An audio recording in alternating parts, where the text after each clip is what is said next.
Do you guys like Wreck-It Ralph? Hell yeah, you do. Well, this video really isn't about the movie. It's more about the games in the movie. So that's a little bit of inception there for you. Are you an everyday nerd?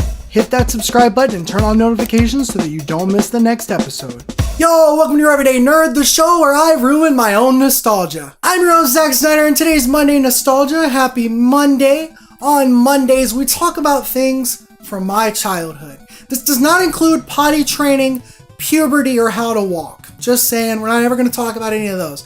Well, maybe I'll do a puberty episode one day. That could be funny. So, Wreck-It Ralph 2 is coming out really soon, and I thought before I talk about that on a Trendy Tuesday, I wanted to talk about the first movie. But then I thought, that movie came out in high school, and it's like, I guess I have nostalgia for things that came out in high school, but I'm trying to keep my Nostalgia Mondays focused on when I was a child, and then maybe when I'm in my 30s, if I'm still doing this show and still a slave to the YouTube algorithm, then we'll talk about things from my high school. But in the meantime, I thought instead of just talking about Wreck-It Ralph the movie, let's talk about the video game references that were in the movie.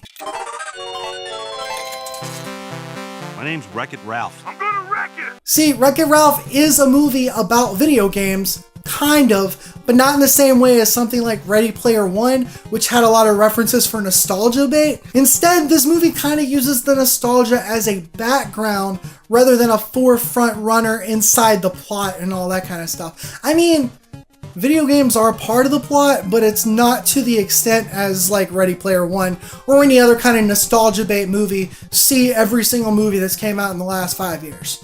So here's what we're going to do today. I'm going to look at a wiki that has all of the video game references in Wreck-It Ralph. I'm then going to talk about those games that are attached to those references that I personally played when I was younger. A couple of these games I played when I was older, and I'm going to go and put them in the video just because it makes sense with the topic. But there are certain games that I didn't play, so I'm not going to talk about those. This isn't like a complete list of every game in the movie. It's more of my own personal nostalgia-filled video game list of references. Hopefully, I think it's a cool idea. So we'll see how it goes. First up is the OG Donkey Kong. This is the main game that Wreck-It Ralph kind of is a ripoff of because Ralph is the villain in a game called Fix-It Felix, which is literally Donkey Kong.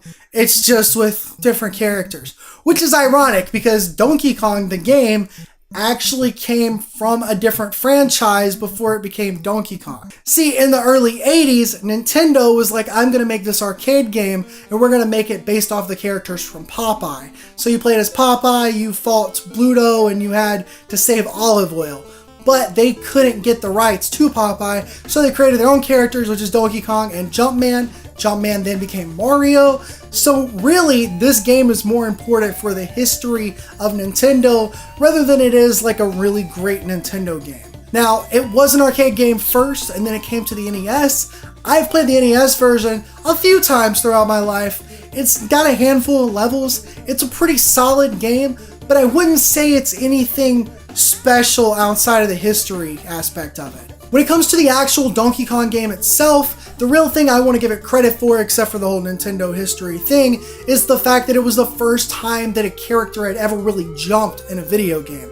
This was, of course, like I said, Jumpman, who became Mario. It's a cool concept. I'm glad that, we have jumping in video games now, thanks to this game. But overall, the level design is fine. It's not really that much of a challenging game. The later levels get a little bit more challenging. But it's like with the save states that we have now, you can get through this game in an afternoon easy. So it's more of a time waster than anything.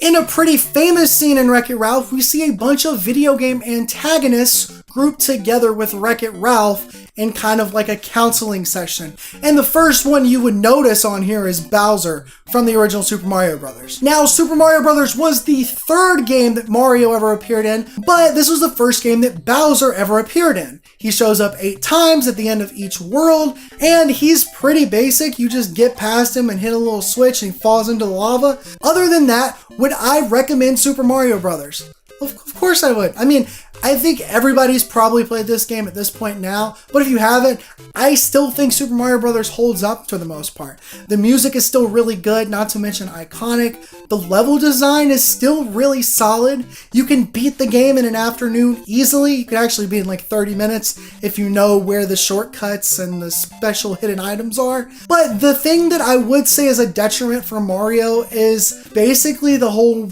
thing with NES games back in the day. If you got a game over, you would have to start back at the beginning of the game. It didn't matter if you were still in World 1 or if you were just about to beat Bowser and beat the game. So you had to have a lot of patience back in the day with these early NES games. And that does become a detriment in my eyes with a lot of these older games, especially Super Mario Bros., which does have some challenging moments later on. Now, this is fixed with modern technology. If you're playing the NES Classic or if you're playing the Nintendo Switch Online service, you have save states. So you can get through the entire game, again, like I said, in an afternoon. And if you've never played it, I think Super Mario Bros. Is still a solid game. One of the other video game bosses in this scene is Eggman. You can also see references to other Sonic characters, including Sonic, in little smaller Easter egg places throughout the movie, but I wanted to talk about Sonic the Hedgehog, the very first Sonic game on the Sega Genesis. Now, my relationship with Sonic includes playing some Sonic Flash games, including the Green Hill Zone level back in like elementary school and middle school. I would then later on go to play the first Sonic game in its entirety, or try to play it in its entirety, and not actually beat it. This is my problem with Sonic as a whole, and especially this first game. Sonic's prime objective is to go really fast. And when your prime objective in a video game is to go really fast, you need to be good at the game before you can go really fast. But Sonic's objective is to go really fast, no matter how good you are at the game. Now, you could say if a Sonic game supposedly lets you press one button, you go to the right a lot, you go really fast, that's exhilarating, and then you beat the level, well, then you're playing a 3D Sonic game and it's not as fun. But this original Sonic game, it has some challenging moments, especially in the later levels, and it's why I've never completed it. I found myself not enjoying the game. Going fast is why I'm supposed to like Sonic over Mario, and yet I still need to go slow multiple times to figure out the layout of the game. Now sure, speedrunning is a thing, and I like the fact that I can slightly speedrun certain games because I've played them enough and I've learned the levels, but when your character requires you to go fast, you can't also force your player to go slow throughout the entire level. It's not fun, and it makes the pacing of the game completely awful. Now, I will say, I personally love the music in the Sonic franchise, especially the first game. I think it's got some phenomenal music. I think visually it's stunning for that 16-bit era. It's just the core gameplay loop is something that I have an issue with, and maybe that's fixed in future Sonics. I still want to play the newer Sonic Mania for the Switch at some point. It's just Sonic the Hedgehog, the first one. Oof, that one's an issue for me. Continuing on with more Sega games, you have the character Nelf, which is from the game Altered Beast. Now, Altered Beast is one of the very few Sega games I've ever played. I've played some Sonic, I've played Altered Beast, and I've played Puyo Puyo Tetris. That's about it. Altered Beast is one of those games that I actually really like. I've never beaten the entire thing. I do actually want to go through the entire thing and beat it eventually one day. But I will say, I think it's worth playing. I like the whole rise from your grave sound bit that we have. And the gameplay is pretty fun for the most part. The concept is what I really enjoy. You are playing this hero from like Greek times, I believe, that gets turned into like these different beasts. You fight some really cool bosses. I think it's an interesting game to check out if you've never checked it out. I know you can get it on Steam with like the Sega collections for like pennies. So there you go. Altered Beast, everybody. Now we move on to the Namco boys. First up is, of course, Pac-Man. There are plenty of Pac-Man ghosts throughout the movie, plus I think Pac-Man actually shows up for like a split second in an Easter egg. Pac-Man is one of those games that I did play a lot as a kid, actually. See, I didn't grow up with a lot of video games like most people did in their early childhood around the early 2000s. Instead, I had edutainment games and I had plug-and-play games. So these plug-and-play games would usually include a lot of the games that I'm talking about today, and one of those were Pac-Man. So I've played a lot of Pac-Man. I'm not really that good at it, but I will say It's a fun game to play on an arcade machine if you ever go to somewhere like Dave & Buster's or any kind of arcade shops anywhere. I think I actually played Pac-Man when I went to Japan. That was really fun. You've probably played Pac-Man. I know I've played Pac-Man. I think everybody's played Pac-Man. If you haven't, then I guess you should probably play it for a video game history's sakes. Plus, it's another one of those good time wasters. I think you can play it for like 20-30 minutes and have a good time, try to beat your high score, get to the next level, all that kind of stuff. I think I've gotten to level 10, so it's not really that good. That game gets hard. The game gets really hard. The next Namco game that I actually played more than Pac-Man was Dig Dug. Dig Dug was actually one of my favorite games, if not my favorite game as a kid. I got pretty good at it. I think I got to like level 40 or something like that. It's one of those games that, again, has a core gameplay loop that I actually really enjoyed, similar to like Tetris. Of course, Tetris is not on this list because they didn't put the Tetris blocks in the movie. What? Why? We're not even getting Tetris blocks in Super Smash Bros. As a character. That's insulting.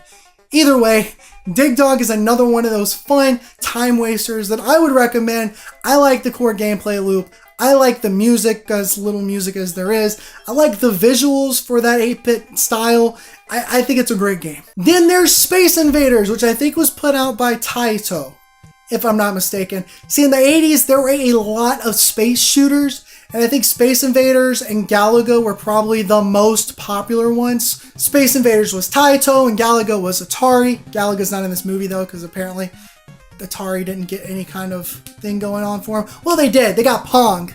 By the way, Pong is on this list. You know what I got to say about Pong? It's a game. It's a game.